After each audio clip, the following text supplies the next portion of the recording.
আমার নবীর নবুয়তের রক্তের নজরে সেই কারবালার হৃদয় বিদারক দৃশ্য অবলোকন করে সেই খাদেমাকে নির্দেশ দিলেন, তুমি সুখী হও, তুমি শান্তিতে থাকো, তুমি ভালো থাকো, কিন্তু কোনদিন যদি কয়েদিদের কোন কাফেলা দেখো তাদের প্রতি সদয় আচরণ করিও। আল্লাহর দরবারে ডুকরে কেটে দিয়ে বললেন, হে খাতুনে জান্নাত, ये तेरा क्या जात है, ये तेरा क्या मकाम है, ये तेरा क्या रुतबा है कि जो तेरे खिदमत में रहा उसका फरियाद बाद में निकलता है और पहले कबूल होता है। একটাই লক্ষ্য, একটাই উদ্দেশ্য, সাইয়্যিদুশ শুহাদা কারবালার মহান বাদশা ইমাম হুসাইনের একটি নজর আমাদের উপর আপতিত হবে। সেই খেলাফতকে যারা অস্বীকার করে সেই অভিশপ্ত শিয়াবাদের সাথে আল্লাহর ওলির দরবারের গোলামদের কোনো সম্পর্ক থাকতে পারে না। মাওলা আলীর জিকিরকে যারা কণ্ঠরুদ্ধ করতে চায় সেই সব খারেজি নাসিবীদের সাথে আল্লাহর ওলির দরবারের গোলামদের কোনো সম্পর্ক থাকতে পারে? কোন দুনিয়াবি জ্ঞান, আমল, ঈমান, আকীদা, আখলাক আমাদেরকে রক্ষা করার গ্যারান্টি দিতে পারবে না। শুধুমাত্র এই উম্মতকে নাজাত দেওয়ার জন্য গ্যারান্টেড আমল হচ্ছে মাওয়াদ্দাতে আহলুল বাইত, কারণ এই মাওয়াদ্দাতের মাধ্যমে আহলে বাইতের সাথে মুহাব্বতের সম্পর্ক হবে, আর যার অন্তরে আহলে বাইতের মুহাব্বত থাকবে তার জন্য সুপারিশ করা আমার নবীর জন্য আবশ্যক হয়ে যাবে। আহলে বাইতের রাসূল আমার নবীর নূরি জাতের, নূরি ওয়াজুদের যারা অংশ, তাদের পবিত্র স্মরণের পবিত্র ইচ্ছা এবং উপলক্ষকে কেন্দ্র করে সাজানো সুসজ্জিত আজকের এই মজলিস, যিনি সাদারত করছেন, মঞ্চে উপবিষ্ট সম্মানিত অতিথিবৃন্দ, বিজ্ঞ ওলামায়ে কেরাম, আমার সম্মুখে উপস্থিত আশিকানে মুস্তাফা, আশিকানে আহলে বাইত, আশিকানে গাউসুল আজম মেজভান্ডারী, দরবারে গাউসুল আজম মেজভান্ডারী এবং গাউসুল আজম মেজভান্ডারীর আদর্শবাহী সংগঠন আঞ্জুমানে মুত্তাবিঈনে গাউস মেজভান্ডারীর পক্ষ থেকে আপনাদেরকে সশ্রদ্ধ সালাম জানাচ্ছি। আসসালামু আলাইকুম ওয়া রাহমাতুল্লাহি ওয়া বারাকাতুহু।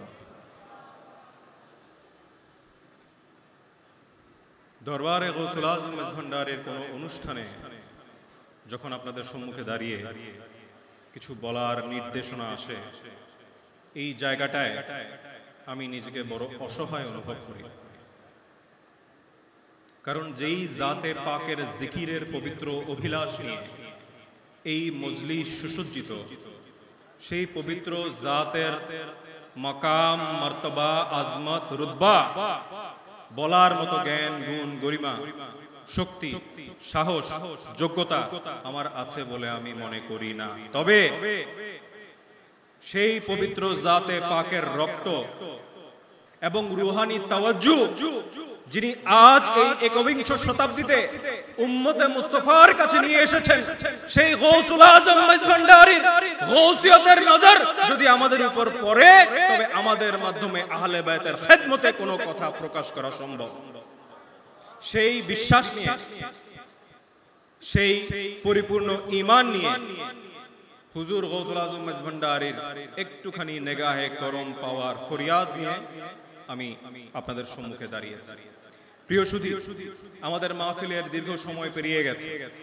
আপনারা জানেন আমাদের দেশে একটা বিরূপ রাজনৈতিক পরিস্থিতি বিরাজমান। আপনারা এই বিরূপ পরিস্থিতিকে উপেক্ষা করে হুজুর গাউসুল আজম মেজভান্ডারীর দরবারের আহ্বানে আয়োজিত এই পবিত্র শুহাদায়ে কারবালার মাহফিলে আহলে বাইতে রাসূলের মুহাব্বতের যে জজবাত নিয়ে আমরা হাজির হয়েছেন, এই দরবারে গাউসুল আজম মেজভান্ডারীর পক্ষ থেকে আপনাদের প্রতি অন্তরের অন্তঃস্থল থেকে কৃতজ্ঞতা এবং মোবারকবাদ জানাচ্ছি। এত কষ্ট স্বীকার করে আমরা কেন আজকের এই মাহফিল আয়োজন করেছি, কেন এই মাহফিল দূর দূরান্ত থেকে নানান বিপদ আপদ সহ্য করে অতিক্রম করে আমরা আজ গাউসুল আজম মেজভান্ডারীর কদমে এসে হাজির হয়েছি, তার প্রেক্ষাপট আমি একটু তুলে ধরতে চাই। প্রিয় হাজিরানে মজলিস, কারবালার মাহফিলের বহু হৃদয় বিদারক বিবরণ আপনারা শুনেছেন, শুনবেন। কারবালার ঘটনা পরবর্তী প্রেক্ষাপট নিয়ে আমাদের আলোচনাটা কম হয়। আমি তার একটি অংশ আপনাদের সামনে তুলে ধরতে চাই।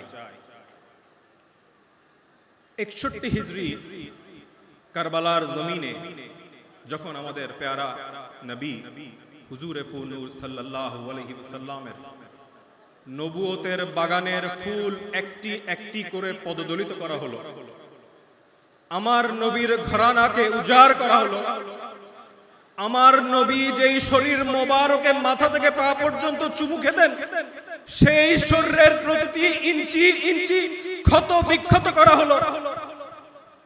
এর পরবর্তীতে সীমাহীন পৈশাচিকতা, নৃশংসতার, বর্বরতার দৃষ্টান্ত যখন মানব ইতিহাসে রচিত হলো, আমার নবী পরিবারের অবশিষ্ট সদস্যদেরকে বন্দী বানিয়ে সেই কুখ্যাত ইয়াজিদের দরবারে নিয়ে যাওয়ার জন্য সেই কাফেলা রওনা হলো। আমি সংক্ষেপে বলছি যেহেতু আমাদের সময় সীমিত। যখন দামেস্ক শাম দেশে সেই কাফেলা প্রবেশ করলো, আমার নবীর পরিবার ক্ষত বিক্ষত, সেখানে উৎসবের আমেজ। কারণ সেই শহরবাসীকে জানানো হয়েছে যে ইসলামী হুকুমতের খলিফার বিরুদ্ধে কিছু বাগী বিদ্রোহী মাথাচাড়া দিয়েছিল, তাদের মাথা ফেলে দেওয়া হয়েছে।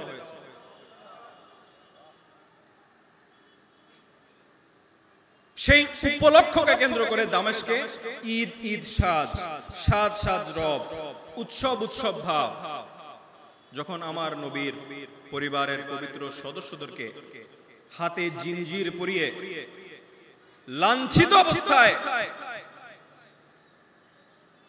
সেই শহরে প্রবেশ করানো হচ্ছিল, তখন ছাদের উপরে উঠে সেই শামবাসী দামেস্ক অধিবাসীরা সেই কাফেলার দিকে দেখছিল। এক মহিলা তার একজন খাদেমকে সেই কাফেলার কাছে পাঠালেন এবং সেই খাদেমের মাধ্যমে জিজ্ঞেস করলেন যে সেই কাফেলায় যারা বন্দী আছে তাদেরকে গিয়ে জিজ্ঞেস করো তাদের কিছু লাগবে কিনা। তারা প্রায় বেশ কিছুদিন ধরে ক্ষুধার্ত তৃষ্ণার্ত। তারা বলেন আমরা যদি কিছু পানি পাই আল্লাহর শুকরগুজার করব। সেই খাদেমা গিয়ে তার মালকিনকে জানালেন।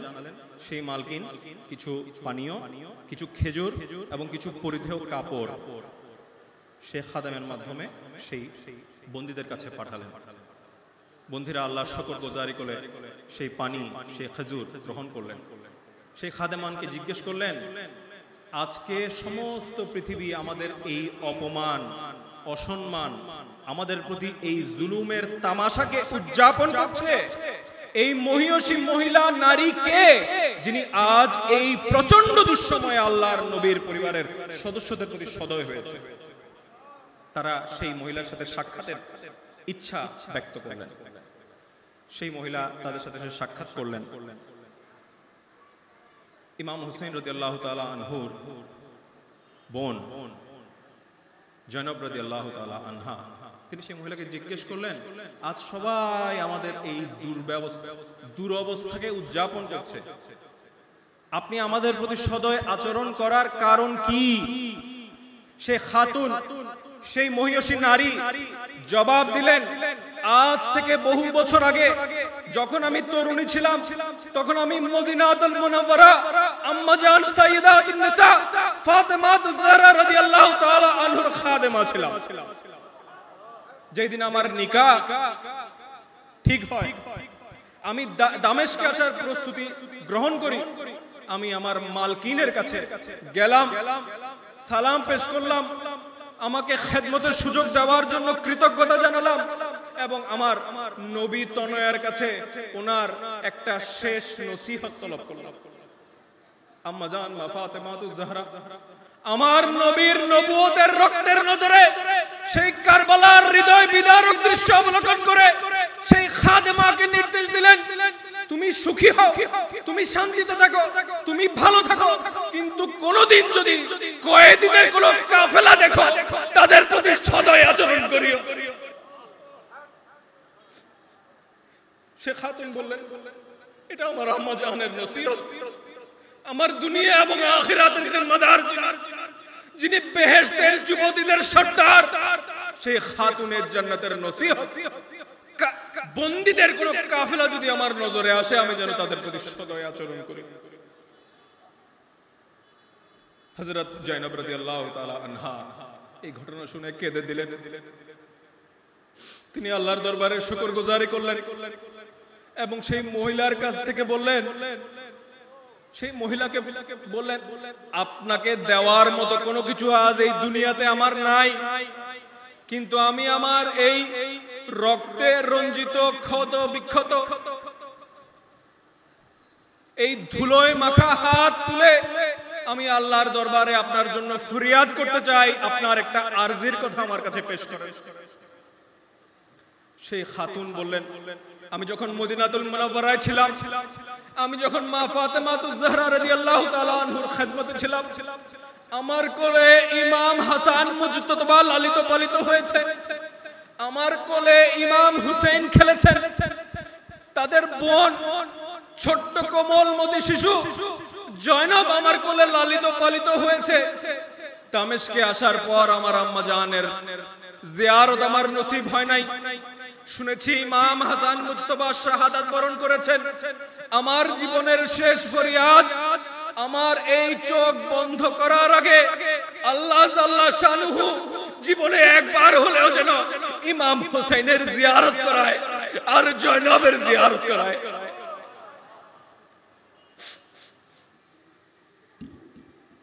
ইমাম হুসাইন রাদিয়াল্লাহু তাআলা আনহুর বোন যায়েনব রাদিয়াল্লাহু তাআলা আনহু আল্লাহর দরবারে ডুকরে কেঁদে দিয়ে বললেন, হে খাতুনে জান্নাত, ये तेरा क्या जात है, ये तेरा क्या मकाम है, ये तेरा क्या रुतबा है कि जो तेरे खिदमत में रहा उसका फरियाद बाद में निकलता है और पहले कबूल होता है। সেই খাতুনকে জায়নব রাদিয়াল্লাহু তাআলা আনহা বলছেন, হে ফাতেমাতুজ জাহরা আম্মাজান, আপনার এক কেমন রুতবা, আপনার এক কেমন সম্মান, আপনার জাতের যারা খেদমত করেছে তাদের জবান দিয়ে তাদের ফরিয়াদ বের হওয়ার আগে আল্লাহ কবুল করে নেন। হে মহিলা, হে মহিষী নারী, যেই জয়নবকে আপনি কোলে লালিত পালিত করেছেন সেই দুর্ভাগা আমি, এবং যেই নূরি চেহারাকে দেখার আরজি আপনি আল্লাহর দরবারে পেশ করেছেন, এই কাটা সির মুবারক আমার নবীর নওয়াসা ইমাম হুসাইন, প্রাণ ভরে জিয়ারত করে নেন। প্রিয় উপস্থিতি, আমরা এমন একটা সময়ে এসে উপস্থিত হয়েছি আহলে বাইতে রাসূলের জিকিরকে পথভ্রষ্ট মতবাদ শিয়াবাদের তহমত দিয়ে, শিয়াবাদের জুজুর ভয় দেখিয়ে আহলে বাইতের জিকিরকে স্তব্ধ করার জন্য সেই ইয়াজিদের প্রেতাত্মা আজও আমাদের চারপাশে চলাফেরা করছে। এই ঘটনাটা আপনাদের সামনে আমি তুলে ধরলাম যে আল্লাহর রাসূলের আহলুল বাইতের খেদমতের প্রতিদান কি এবং মর্তবা কি, এটা হৃদয় দিয়ে উপলব্ধি করার। আমরা এই মজলিস আজকে সাজিয়েছি কোনো দুনিয়াবি স্বার্থে নয়, কোনো দুনিয়াবি প্রয়োজনে নয়, কোন দুনিয়াবি ফরিয়াদ দিয়ে নয়। আমরা এই মজলিস আজকে সাজিয়েছি, গুছিয়েছি, এখানে এসেছি, বসেছি, শুনেছি, বলেছি, একটাই লক্ষ্য, একটাই উদ্দেশ্য, সাইয়্যিদুশ শুহাদা কারবালার মহান বাদশা ইমাম হুসাইনের একটি নজর আমাদের উপর আপতিত হবে, যার বিনিময়ে আমাদের দুনিয়া এবং আখিরাত মুনাওয়ার হয়ে যাবে। সেই ফরিয়াদ দিয়ে আমরা এই মজলিসে এসেছি।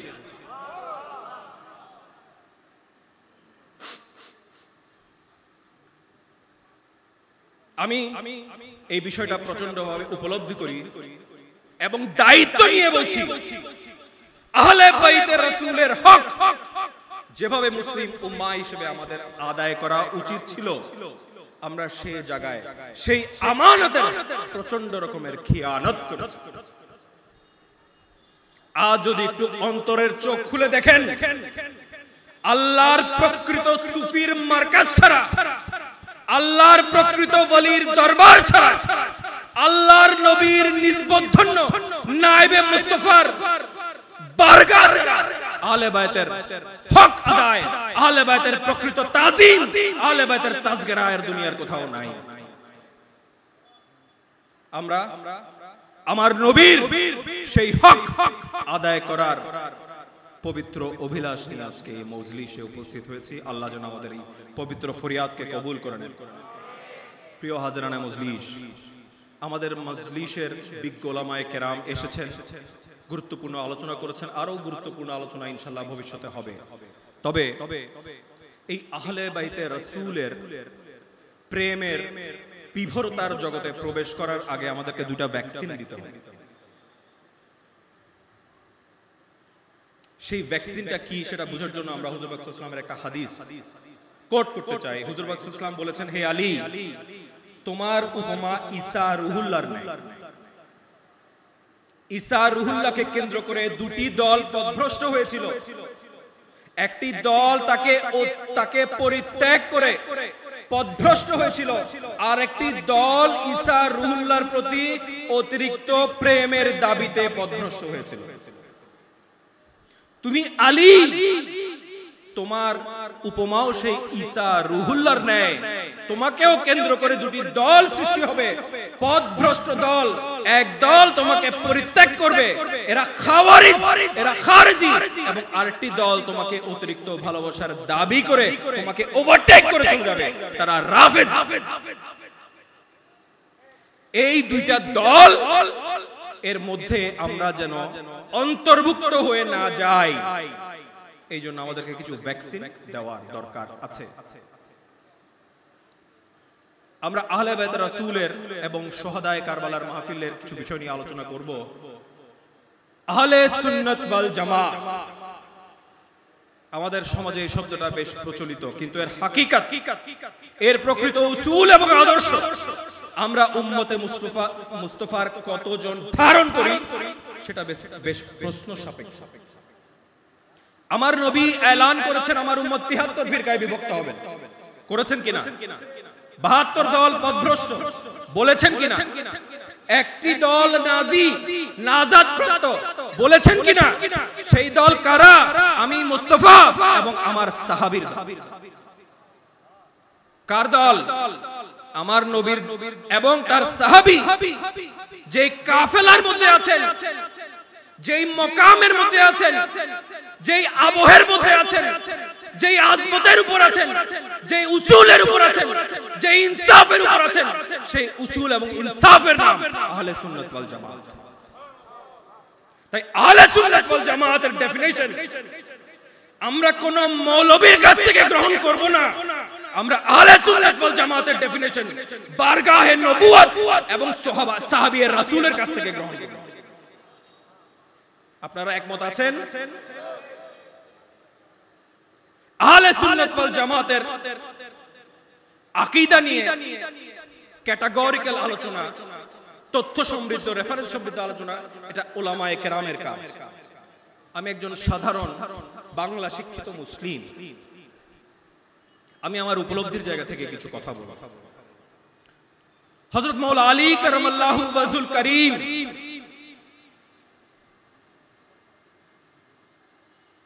যখন সিদ্দিকে আকবর হযরত আবু বকর সিদ্দিক রাদিয়াল্লাহু তাআলা আনহু, হযরত ওমর ফারুক রাদিয়াল্লাহু তাআলা আনহু, হযরত ওসমান গনি রাদিয়াল্লাহু তাআলা আনহুর খেলাফতকে স্বীকৃতি দিয়ে, তার বেলায়েতের ওজুদ দিয়ে সেই খেলাফতের জিম্মাদারিত্ব প্রতিপালনে সহযোগী হয়েছেন, সেই খেলাফতকে যারা অস্বীকার করে সেই অভিশপ্ত শিয়াবাদের সাথে আল্লাহর ওলির দরবারের গোলামদের কোনো সম্পর্ক থাকতে পারে না।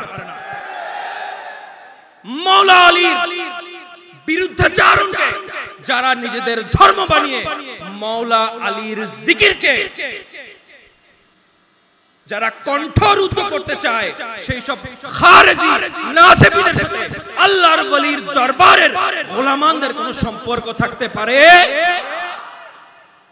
আহলে সুন্নাত ওয়াল জামাতের আকীদা হচ্ছে সাহাবায়ে কেরাম আমার নবীর সোহবতের কারণে মূল্যবান। আপনারা জানেন, আপনাদের মনে হতে পারে যে শুহাদায়ে কারবালার মাহফিলে এই প্রসঙ্গগুলো কেন আসছে, কারণ আহলে বায়তের রাসূল এবং সাহাবায়ে কেরাম আমার নবী যেই নূরের প্রদীপ সেই প্রদীপের দুটি আলো এবং সাহাবীর আজমত কে উপলক্ষ করে খারেজিয়াতের বিষ এই উম্মতের মধ্যে প্রবেশ করানো হয় আহলে বায়তের কপট প্রেমের দাবিতে রাফেজিয়াতের বিষ উম্মতের মধ্যে প্রবেশ করানো হয় আমার নবী কেরামের সাহাবীর মর্তবা কি এই মর্তবা অনুধাবন করার বোঝার রিয়েলাইজ করার কোনো স্কেল আমার ক্যাপাসিটিতে নাই তাই আমি সেটা মেজার করতে যাই না অনেকে বলে আহলে বায়তের মর্যাদা বেশি না সাহাবায়ে কেরামের মর্যাদা বেশি প্রিয় হাজিরানে মুজবিশ আজ গাউসুল আজম মজগন্ডারির দরবার থেকে জিম্মাদারিত্ব নিয়ে একটি আহ্বান আপনাদেরকে জানাতে চাই যদি নবীর উম্মত হয়ে থাকেন কখনো সাহাবায়ে কেরামকে আহলে বায়ত রাসূলের তুলনা করতে যাবেন না এগুলো ঈমানের ফাঁদ এইসব আবেগী প্রশ্ন দিয়ে উম্মাহকে বিভক্ত করা হয় আহলে বায়তের মর্তবা আহলে বায়তের জায়গায় সাহাবায়ে কেরামের জায়গা সাহাবায়ে কেরামের জায়গায় দুইজনই মর্যাদা এবং মর্তবাবান কারণ আমার নবীর সোহবতের কারণে আপনি আমার মাথায় চুমু দিবেন হাতের মধ্যে থাপ্পড় দিবেন এটা আমার প্রতি কখনো প্রেম এবং মহব্বতের প্রকাশ হতে পারে না একটা বিষয় আপনারা রিয়েলাইজ করেন মদিনাতুল মুনাওয়ারায় জমিনের একটা অংশ আছে মসজিদে নববীর মিম্বর এবং আমার নবীর রওজায়ে পাকের মধ্যবর্তী জায়গা এটাকে বলা হয় রিয়াজুল জান্নাহ নিশ্চয়ই আপনারা অবগত আছেন শুনেছেন আপনারা রিয়াজুল জান্নাহ সৃষ্টি জগতের মধ্যে এই জায়গাটাকে বলা হয় জান্নাতের টুকরা কেন এই জমিনের ঈমানের কোন সার্টিফিকেট আছে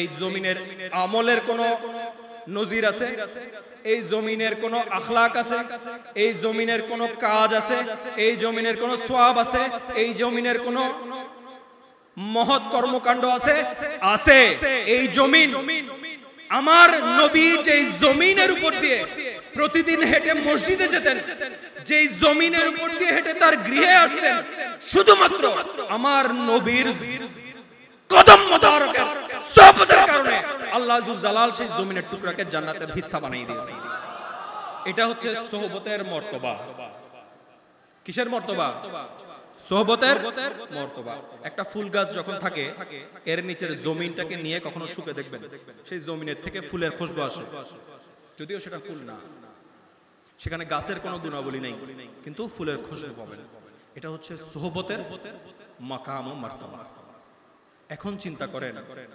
বেঈমান বেআমল বেআখলাক জমিন যদি নবীর সোহবতের কারণে জান্নাতের হিস্সা হয়ে যায় যেই চোখ ঈমানের দৃষ্টি দিয়ে আমার নবীকে দেখেছেন সেই চোখের মর্তবা কি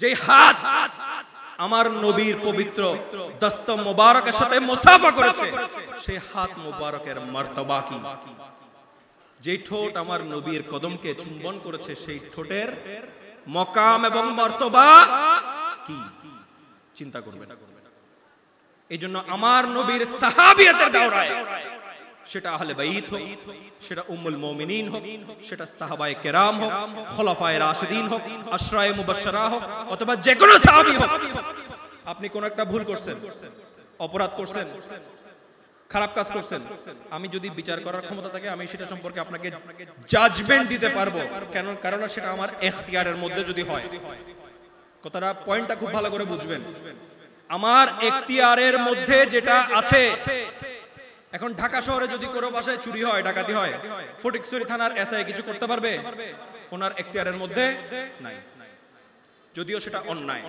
যদিও সেটা জুলুম ওইটা জাজ করার জন্য ওইটাকে ব্যালেন্স করার জন্য ওইটাকে ট্রিট করার জন্য ওইটাকে কন্ট্রোল করার জন্য আলাদা জুডিশিয়ারি আছে তাই আমার নবীর সোহবতে যারা মর্যাদাবান যাদের মর্যাদাকে আল্লাহ নির্ধারণ করে দিয়েছেন খবরদার তাদের বিষয়ে কোনো ইতিবাচক কিংবা নেতিবাচক আমাদের সামনে আসে চট করে কোনো জাজমেন্টাল বক্তব্য করা থেকে বিরত থাকবেন এটা ওই ব্যক্তির সম্মান না এটা আমার নবীর সোহবতের হক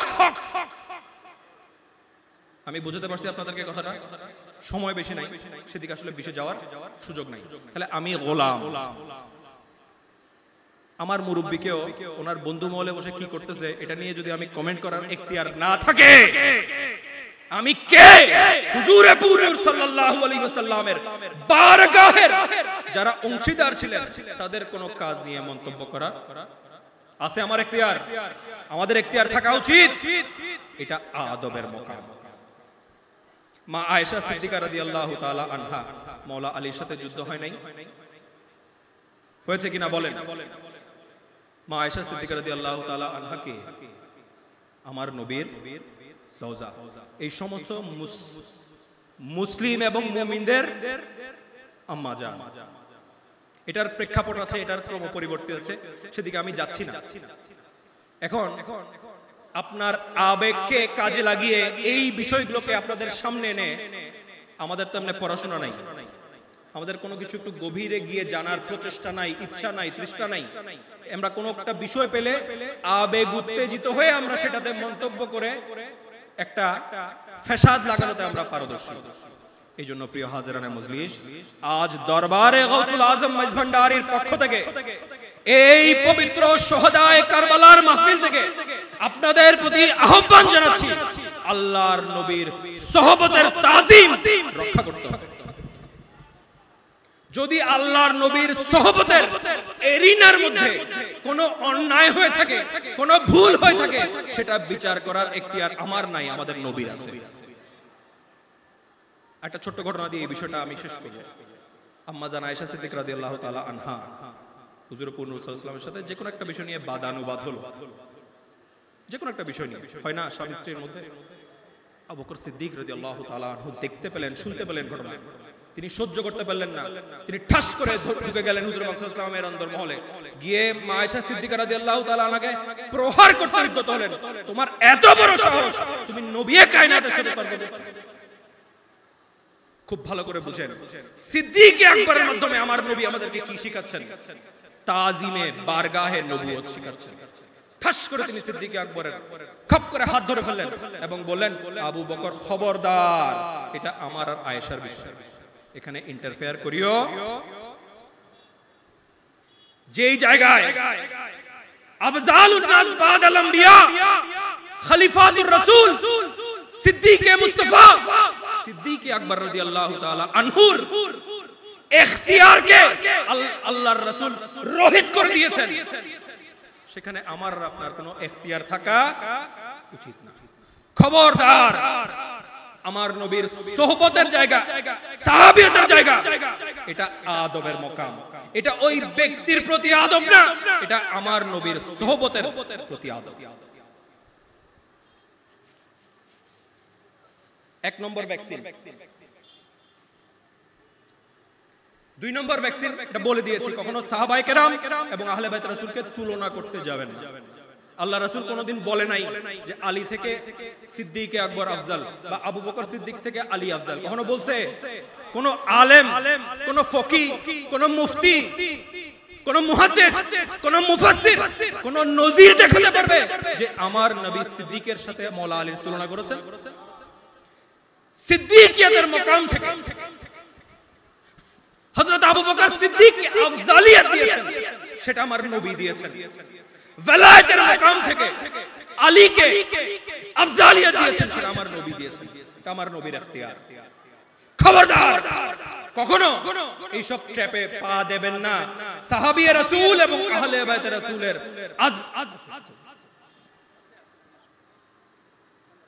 আজমতের সাথে কখনো কম্প্যারিজনে যাবেন না, এটা ঈমানি ফাদ। প্রিয় উপস্থিতি,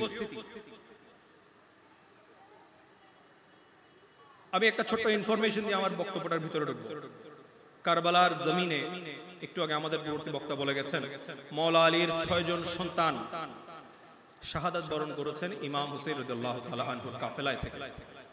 তাদের 3 জনের নাম হচ্ছে আবু বকর, একজনের নাম হচ্ছে ওমর, একজনের নাম হচ্ছে উসমান। তাহলে মাওলা আলী খোলাফায়ে রাশিদিনের প্রতি কতটুকু মহাব্বত এবং সমীহ আমার মওলা আলীর অন্তরে ছিল, যিনি তার সন্তানের নামকরণ খোলাফায়ে রাশিদিনের নামে করেছিলেন। তো এরা কারা? যারা খোলাফায়ে রাশিদিন, হযরত আবু বকর সিদ্দিক, হযরত উমর ফারুক, হযরত উসমান গনির সাথে মওলা আলীর কলিশন লাগাতে চায়, এরা কারা? নিশ্চয়ই তারা ইসলামের আভ্যন্তরীণ কোন শক্তি নয়, তারা ইসলাম বিদ্বেষী কুফফারের ইসলামের লেবাসধারী অপশক্তিরই নাম। কারবালার ঘটনা নিয়ে আলোচনা হয়েছে, হবে। আমাদেরকে বুঝতে হবে কারবালাটা কেন হলো। আজ আপনি যে রাষ্ট্রে একটা দায়িত্বে আছেন, আপনার সাথে যদি আরেকটা রাষ্ট্রের কোনো একটা রাজনৈতিক দ্বন্দ্ব থাকে, তাহলে আমরা যুদ্ধটা কিভাবে করব? দুইভাবে যুদ্ধ করব। একটা হচ্ছে সামনাসামনি সেনাবাহিনীর মাধ্যমে, আর একটা হচ্ছে কিছু ইনফিলট্রেটেড স্পাই, কিছু গুপ্তচর আমরা ওই দেশে ছেড়ে দিব। ওদের কাজ হচ্ছে ভিতর থেকে ওদের দেশটাকে খোকলা করা। ইসলাম যুগে যুগে তার প্রকাশ্য শত্রুর ব্যাপারে যথেষ্ট সোচ্চার ছিল, সক্রিয় ছিল, কিন্তু দুর্ভাগ্যজনক আমার নবীর বারংবার সতর্কতা সত্ত্বেও আভ্যন্তরীণ শত্রুর শত্রুতা সম্পর্কে আমরা চিরকাল গাফেল ছিলাম, এখনো আছি। আপনি খুব বৃহৎ একটা গাছ, এটাকে যদি কাটতে চান, এটাকে যদি ধ্বংস করতে চান, এটাকে যদি বিনষ্ট করতে চান, তাহলে কি করতে হবে? সেই গাছের গোড়া কাটতে হবে, ঠিক না? গাছের গোড়া যদি কেটে দেওয়া হয়, তাহলে সেই গাছ আর মাটি থেকে পুষ্টি পাবে, তার প্রয়োজনীয় খাবার পাবে, সেই গাছটা বাঁচবে? বাঁচবে না। যারা ইসলামের অপশক্তি, তারা বুঝতে পেরেছিল দ্বীনে ইসলামের যে সুসজ্জিত বৃক্ষ মুহাম্মদ মুস্তাফা সাল্লাল্লাহু আলাইহি ওয়াসাল্লাম 63 বছরের হায়াতি জিন্দেগিতে তার সাহাবায়ে কেরাম, তার আহলে বায়াতকে নিয়ে সুসজ্জিত করেছিলেন, সেই দ্বীনে ইসলাম নামক বৃক্ষের মূল ছিল আহলে বাইত। তাই আহলে বাইতকে যদি ধ্বংস করা যায়, তাহলে দ্বীনে ইসলামকে মূল থেকে বিচ্যুত করা যাবে। এটাই ছিল মূল লক্ষ্য। সেখানে অনেক রাজনৈতিক প্রেক্ষাপট ছিল, সেগুলো নিয়ে বিস্তারিত আলোচনার সুযোগ নেই। আজ যখন আহলে বাইতের জিকির হয়, শুহাদায়ে কারবালার মাহফিল হয়, যখন মওলা আলীর শান ও আজমত বয়ান করা হয়, তখন আমাদেরকে আপনাদেরকে শিয়া তহমত দেয়া হয় কিনা? আপনারা কখনো নিজেকে প্রশ্ন করেছেন বিবেকে? আল্লাহর দরবারে কখনো আপনাদের আক্ষেপ, আপনাদের ফরিয়াদ হিসেবে বের হয় না যে ইয়া আল্লাহ, আমরা তো শিয়া আকীদার সাথে তো আমাদের আকীদার কোনো মিল নাই, আমরা তো খোলাফায়ে রাশিদিনকে মানি, এবং মাইজভান্ডারী তরিকায় গৌসুল আজম মাইজভান্ডারীর শিক্ষা আহলে বাইতের রাসূলের ওসিলা ধরে, খোলাফায়ে রাশিদিনের ওসিলা ধরে প্রার্থনা করা, ফরিয়াদ করা, মুনাজাত করা, এটা গৌসুল আজম মাইজভান্ডারীর ওসি দেলাওয়ার হোসেন মাইজভান্ডারীর শিক্ষা। তো এই যে শিয়া তহমত দেওয়ার লক্ষ্যটা কি, এরা খুব ভালো করেই জানে যেখানে কোনো শিয়ার জায়গা নাই। তাহলে এই তহমত দেওয়ার কারণটা কি? কারণ আহলে বাইতের রাসূলের আজমত যেসব জায়গা থেকে উচ্চকিত হচ্ছে, যেসব জায়গায় আহলে বাইতের শান আজমত তুলে ধরা হচ্ছে, যেখানে কোরআন সুন্নাহর আলোকে আহলে বাইতের আল্লাহ এবং আল্লাহর রাসূল প্রদত্ত মর্তবা তুলে ধরা হচ্ছে, সেই সব কণ্ঠকে রুদ্ধ করে দিতে হবে। কারণ আহলে বাইতের জিকির যদি এই উম্মতে মুসলিমা জানতে পারে, তাহলে ইসলামের নামে যত কপটতা, যত ভণ্ডামি, যত নষ্টামি, যত অপশক্তি, তাদের চেহারা উন্মোচিত হয়ে যাবে। এই জন্য ইসলামের লেবাসে অনইসলামিক কর্মকাণ্ডকে প্রতিষ্ঠিত করার জন্য আহলে বাইতের জিকিরকে কণ্ঠরুদ্ধ করতে হবে। That is the only ambition. যখন তরিকতপন্থী সুফিয়ায়ে কেরামের সহজ সরল নির্বিবাদ অনুসারীদেরকে শিয়াবাদের তহমত দেওয়া হয়, বুঝবেন এটা আপনার আহলে বাইতের খেদমতের পুরস্কার। আল্লাহ যুল জালালকে সাক্ষী রেখে বলছি, এই পৃথিবীর সমস্ত আলেম, মুফতি, মুহাদ্দিস যদি আমাকে শিয়া বলে, আমি শিয়া হব না। আমার হাকিকত আমার গাউসুল আজম মাইজভান্ডারী জানেন, আমার হাকিকত আমার নবী মুস্তাফা জানেন, আর তার আহলুল বাইত। হাউজে কাউসারে যখন আমরা সমবেত হব, কোন মৌলবীর সনদের আমার দরকার হবে না, কোন মোল্লার সার্টিফিকেটের আমার দরকার হবে না, আমার গাউসুল আজম মাইজভান্ডারির সার্টিফিকেট দরকার হবে, আমার নবী মুস্তাফার আহলুল বাইতের রেকমেন্ডেশন। এজন্য আমরা তাদের সুপারিশ পাওয়ার আকাঙ্ক্ষা নিয়ে আমরা আমাদের জায়গা থেকে চেষ্টা করে যাই এবং যাব। প্রিয় উপস্থিতি, এই আহলে বাইত এত আহলে বাইতকে নিয়ে বাড়াবাড়ি করার দরকার কি? আমরাও করতাম না যদি না কোরআন আহলে বাইতকে নিয়ে আপনাদের ভাষায় বাড়াবাড়ি না করত। আমার নবীকে বলা হয়েছে উম্মি নবী। এই উম্মি শব্দের যত রকমের অসম্মানজনক অপব্যাখ্যা আপনারা ইতোমধ্যে শুনেছেন। আমি গুনাহগার, এই উম্মি শব্দের অর্থ বোঝার ক্ষমতা আমার নাই। তবে আমি উপলব্ধি করি উম্মি শব্দের একটা অর্থ এটা হতে পারে যে এই কুল কায়নাতের মধ্যে আমার আর আপনার নবী মুস্তাফা সাল্লাল্লাহু আলাইহি ওয়াসাল্লাম কোন শক্তির মুহতাজ না, একমাত্র আল্লাহ ছাড়া। আমার নবী একমাত্র খোদার মুহতাজ। এই 18,000 আখলুকাত আমার নবীর মুহতাজ। আমার নবী কার মুহতাজ? চিৎকার করে বলেন। আর আমরা কার মুহতাজ? নবীর মুহতাজ। আমার নবীর কাছ থেকে চাওয়ার দরকার আছে, নবী আমার কাছ থেকে চাওয়ার দরকার আছে। বুঝে বলেন, আমার নবী কোনো কিছু চাওয়ার জন্য, পাওয়ার জন্য আপনার আর আমার মুহতাজির দরকার আছে? নাই। আল্লাহ জুল জালাল আয়াতে মুআদ্দাদ কুরআনুল কারীম সূরা মায়েদা সূরা শুরা 23 নম্বর আয়াতে বলছেন, হে রাসূল বলে দিন আপনার উম্মতকে, আপনি বলে দিন। নির্দেশ দিচ্ছেন কে? একটু জোরে বলেন, নির্দেশ দিচ্ছেন কে? চাওয়ার জন্য বলে দিচ্ছেন আল্লাহ, যিনি চাইলে সব দিতে পারেন। আপনি বলে দিন আপনার উম্মতকে, আমি যে তোমাদের খেদমতে এই রিসালাতের বার্তা পৌঁছালাম, আমি যে রিসালাতের দায়িত্ব পালন করলাম, আমি যে আল্লাহ জুল জালাল পক্ষ থেকে নবুয়তের ইহসান তোমাদেরকে করে গেলাম, তোমাদের অন্ধকার কল্পকে লা ইলাহা ইল্লাল্লাহর নূরে মুনাওয়ার করে গেলাম, আমি নবী মুস্তাফা এটার বিনিময় হিসেবে তোমাদের কাছে আর কিছু চাই না, শুধুমাত্র আমার আহলুল বাইতের মাওয়াদ্দাত। আপনারা এখনো বুঝেন নাই কথাটার অর্থ। সাইয়্যিদুল মুরসালিন, শফিউল মুজনবিন, খাতামুন নবিয়্যিন, রাহমাতুল লিল আলামিন আমার আর আপনার কাছে একটা জিনিস তার নবুয়তের দায়িত্ব পালনের বিনিময় হিসেবে চেয়ে নিচ্ছেন। সেটা নামাজের প্রতিশ্রুতি নয়, সেটা রোজার প্রতিশ্রুতি নয়, সেটা শরীয়তের কোন আহকাম প্রতিপালনের ওয়াদা নয়, সেটা তার আহলুল বাইতের মাওয়াদ্দাতের ওয়াদা। আপনার কি মনে হয় এখানে আমার নবীর কোনো স্বার্থ আছে? আমার নবীর আহলুল বাইত পাক পঞ্জাতন, যাদেরকে আল্লাহ পবিত্র কোরআনে আয়াতে তাথীর সূরা আহজাবের 33 নম্বর আয়াত আপনারা শুনেছেন, আল্লাহ ঘোষণা দিয়ে যাদেরকে পুত পবিত্র ঘোষণা করেছেন, যাদেরকে কিয়ামত পর্যন্ত পুত পবিত্র রাখার জিম্মা স্বয়ং রব্বুল আলামিন গ্রহণ করেছেন, তাদের মাওয়াদ্দাত আমার আপনার কাছ থেকে চেয়ে নেওয়ার দরকার আছে? আমার নবীর দরকার নেই, আমার নবীর আহলুল বাইতেরও দরকার নেই, দরকার আছে আমার আপনার। এই আখেরি জামানায়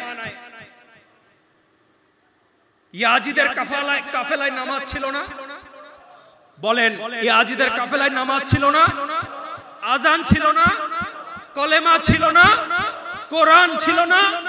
সুন্নতের লেবাস ছিল না? ছিল। একটা জিনিস ছিল না, আহলে বাইতের মাওয়াদ্দাত ছিল না। এই আখেরি জামানায় আমার বুঝ ব্যবস্থা হওয়ার দিন থেকে শুরু করে আমার মৃত্যু পর্যন্ত যদি আমি নামাজ আদায় করি, সম্ভাবনা আছে সেই নামাজের একটাও আল্লাহর দরবারে কবুল নাও হইতে পারে না। আমি আমার জীবনের বুঝ ব্যবস্থা হওয়ার পর সবগুলো রোজা রাখলাম, সম্ভাবনা আছে আল্লাহর দরবারে কোনটা কবুল হয়? আছে নাকি? কেউ গ্যারান্টি দিয়ে বলতে পারবেন আমি জীবনে যা করছি সব আল্লাহর দরবারে মকবুল হয়েছে? কোন নামাজ, রোজা, হজ, যাকাত এগুলো আমাদের শরীরের অঙ্গ প্রত্যঙ্গের মতো অত্যন্ত গুরুত্বপূর্ণ অংশ, অত্যন্ত অপরিহার্য। কিন্তু আমার শরীরের প্রত্যেকটা অঙ্গ প্রত্যঙ্গ জরুরি হওয়া সত্ত্বেও আমার কল্ব যদি কালকে কাজ করা বন্ধ করে দেয়, আস্তে আস্তে আমার শরীরের প্রত্যেকটা অঙ্গ প্রত্যঙ্গ বিকলাঙ্গ হয়ে যাবে, অকার্যকর হয়ে যাবে। আহলে বায়াতের মাওয়াদ্দাত আমাদের দ্বীনের কল্ব, যেটা আমাদের নামাজ, রোজা, হজ, যাকাতকে রূহানি ভাবে জিন্দা রাখবে। তাই এই মুসলিম উম্মাহ 73 ফিরকায় বিভক্ত, সমস্ত দিক থেকে ফিতনার আগুন আসছে। আমার নবী কালাম করেছেন, ঈমান রাখা হাতের তালুতে জ্বলন্ত কয়লার টুকরা ধারণের চাইতেও কঠিন। আমার নবী সতর্ক করছেন, সকালবেলা মুমিন, বিকালবেলা কাফের, বিকালবেলা মুমিন, পরদিন কাফের। এমন একটা সময় নামাজের তাকাব্বুর আমাদেরকে রক্ষা করতে পারবে না, রোজার তাকাব্বুর আমাদেরকে রক্ষা করতে পারবে না, কোন দুনিয়াবি জ্ঞান, আমল, ঈমান, আকীদা, আখলাক আমাদেরকে রক্ষা করার গ্যারান্টি দিতে পারবে না। শুধুমাত্র এই উম্মতকে নাজাত দেওয়ার জন্য গ্যারান্টেড আমল হচ্ছে মাওয়াদ্দাতে আহলুল বাইত।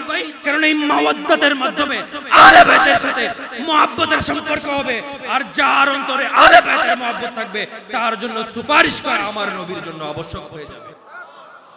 তাই আহলে বাইতের মাওয়াদ্দাতকে আমার নবী নিজের জন্য চান নাই, তার আহলুল বাইতের জন্য চান নাই, আমার আর আপনার জন্য চেয়েছেন, যাতে আমরা হাসরের দিন আহলে বাইতের মাওয়াদ্দাতের উসিলায় নাজাত পেতে পারি। তবু আমাদেরকে আহলে বায়াতের তাজকিরা করার জন্য কোরআন হাদিসের দলিলের প্রয়োজন। কত দুর্ভাগা জাতি। হাদিসে পাকে এসেছে, হেরেম শরীফ, কাবা ঘরে হাজরে আসওয়াদ এবং রুকনে ইয়েমনি অত্যন্ত মর্যাদাপূর্ণ দুটি স্থাপনা আপনারা জানেন। এই জায়গার মধ্যে দাঁড়ায় দোয়া করলে দোয়া কবুল হওয়ার কিছু বর্ণনা হাদিস আছে। হুজুর পাক সাল্লাল্লাহু আলাইহি ওয়াসাল্লাম বলছেন, কোন ব্যক্তি যদি এই হাজরে আসওয়াদ এবং রুকনে ইয়েমেনের অভ্যন্তরে অবস্থান করে, রোজা অবস্থায়, নামাজ অবস্থায়, সিজদা অবস্থায় মৃত্যুবরণ করে, কিন্তু তার অন্তরে যদি আমার আহলুল বাইতের এক সরিষা দানা পর্যন্ত যদি বুগজ থাকে, হিংসা থাকে, ঘৃণা থাকে, সে জাহান্নামে পতিত হবে। এলান কার? নবী মুস্তাফা। আহলুল বাইতের সম্পর্কে আকীদা মোল্লার কাছ থেকে নেবেন নাকি রাসূলুল্লাহর দরবার থেকে নেবেন, সিদ্ধান্ত আপনার। প্রিয় হাজরানে মজলিস, আমি আমার বক্তব্য দীর্ঘায়িত করব না। শুহাদায়ে কারবালার মাহফিল, কিভাবে আমরা সেই নবীর পরিবারের হক আদায় করব, কিভাবে তাদের প্রতি তসলিমাত পেশ করব, কিভাবে তাদের কাছে নিজেদেরকে সুপর্দ করলে তাদের হক আদায় হবে, সেটা সম্ভব না। ইমাম হুসাইন পাক সম্পর্কে মওলা হুজুর পূর্ণ সাল্লাল্লাহু আলাইহি ওয়াসাল্লাম বলেছেন, আমি হুসাইন, হুসাইন আমার থেকে, আমি হুসাইন থেকে। ডক্টর আল্লামা তাহিরুল কাদের, আল্লাহ পাক তাকে দীর্ঘ হায়াত দান করুক, তার একটি বক্তব্য আমি শুনেছি, সেই বক্তব্যের আলোকে কথাটা বলছি। মুস্তাফা থেকে হুসাইন জন্মগতভাবে, বংশগতভাবে, রক্তগতভাবে, রূহানিভাবে, আধ্যাত্মিকভাবে, বেলায়েতের দিক থেকে বোঝা যায়, কিন্তু হুসাইন থেকে মুস্তাফা কিভাবে বোঝা গেল, এর অর্থ কি? আল্লামা সাহেব এটার এক্সপ্লেনেশন দিচ্ছেন। যেদিন থেকে বেলাদাত হয়েছে ইমাম হুসাইনের, সেই দিন থেকে কারবালার জমিনে শাহাদাত পর্যন্ত ইমাম হুসাইন মুস্তাফা থেকে, আর কারবালার জমিন থেকে কিয়ামত পর্যন্ত মুস্তাফা হুসাইন থেকে, কারণ মুস্তাফার দিন হুসাইনের মাধ্যমে জিন্দা।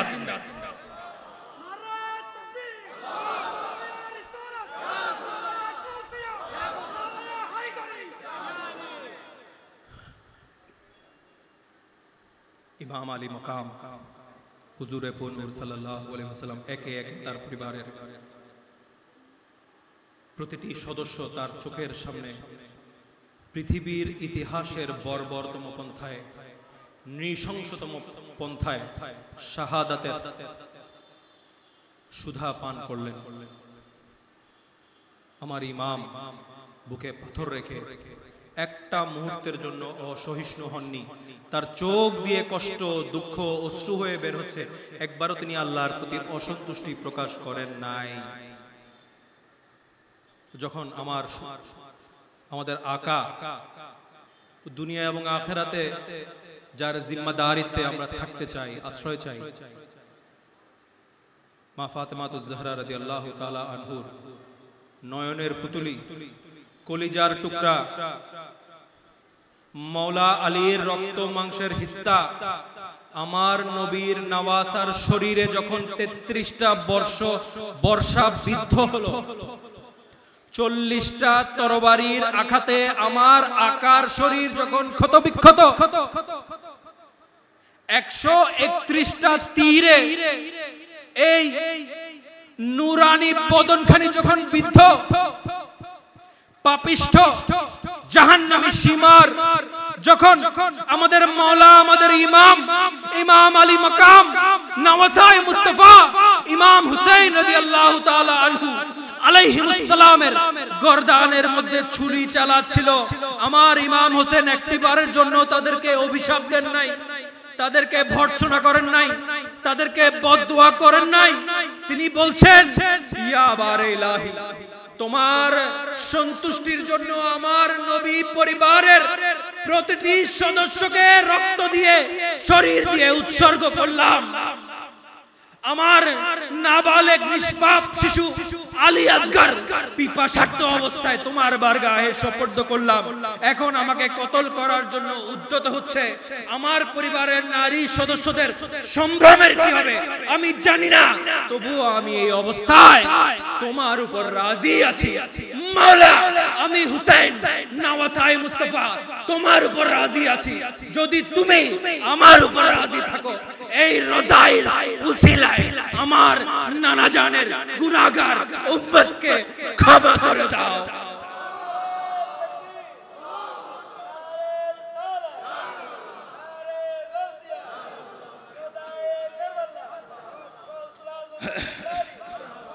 প্রিয় উপস্থিতি, এই কথাটা বলার উদ্দেশ্য, ইয়াজিদিয়াত এটার একটা সিগনেচার আছে।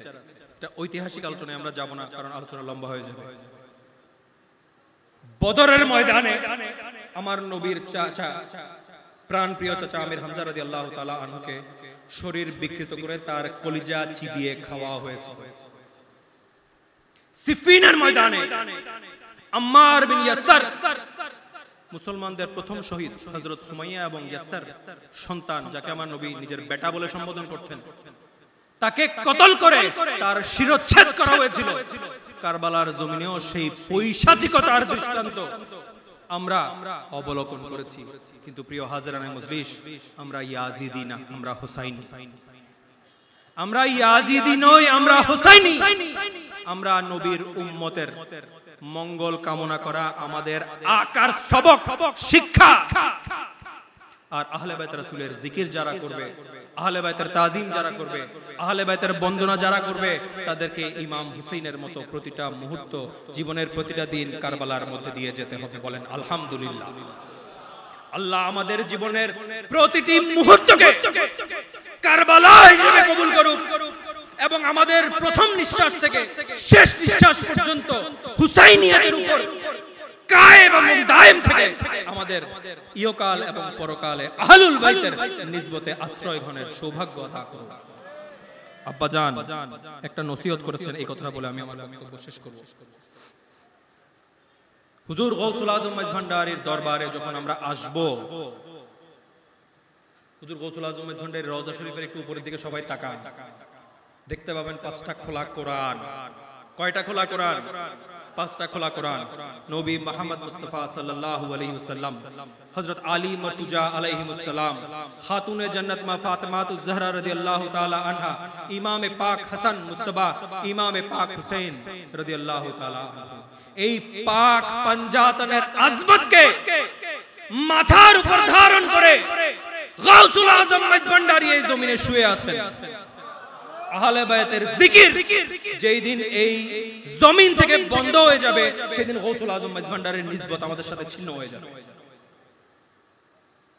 আপনাদের প্রতিটা মুহররম মাস আসলে আপনাদের প্রতি দরবার থেকে বিনয়ের সাথে অনুরোধ, 2টা ভ্যাকসিন নিজেদেরকে দিবেন, নিজেদের সন্তানদেরকে দিবেন এবং নিজের জান প্রাণ উজাড় করে আহলে বায়াতের জিকির করবেন। মোল্লা বলছে আলীর জিকির করা শিয়াবাদ, আবু বকর সিদ্দিক বলছে আলীর চেহারার দিকে তাকানো ইবাদত। এখন মোল্লার বক্তব্য নিব নাকি সিদ্দিকে আকবরের বক্তব্য নিব, সিদ্ধান্ত আমাদেরকে নিতে হবে। হুজুর গৌসুল আজম মজভান্ডারী, আল্লাহর ওলিরা সত্যের নূর হিসেবে পৃথিবীতে আসেন। যুগ এবং সময়ের প্রয়োজনে সত্যকে তারা উদ্ভাসিত করেন। তাই হুজুর গৌসুল আজম মজভান্ডারীর পরিচিতিমূলক একটা কথা যেটা আব্বাজান আমাদেরকে সবসময় শিখিয়েছেন এবং প্রতিদিন আমাদেরকে অন্তত একবার হলে সেটা স্মরণ করিয়ে দেন এবং আমাদেরকে তাগিদ দেন এটা আপনাদের কাছে পৌঁছে দেওয়ার জন্য। যদি সেটা পৌঁছে না দিই সেটা আমানতের খিয়ানত হবে। হুজুর গৌসুল আজম মজভান্ডারী যখন জন্মগ্রহণ করলেন, এই জন্মগ্রহণের জাস্ট কিছুদিন পর হুজুর গৌসুল আজম মজভান্ডারীর আব্বাজান হযরত মতিউল্লাহ রাহমাতুল্লাহি আলাইহির স্বপ্নে হুজুরে পুর নূর সাল্লাল্লাহু আলাইহি ওয়াসাল্লাম তাশরীফ আনলেন। তিনি তাশরীফ এনে বললেন, হে মতিউল্লাহ, তোমার ঘরে আমার মাহবুব আহমদুল্লাহ এসেছে। প্রথমবার হযরত মতিউল্লাহ বুঝতে পারলেন না।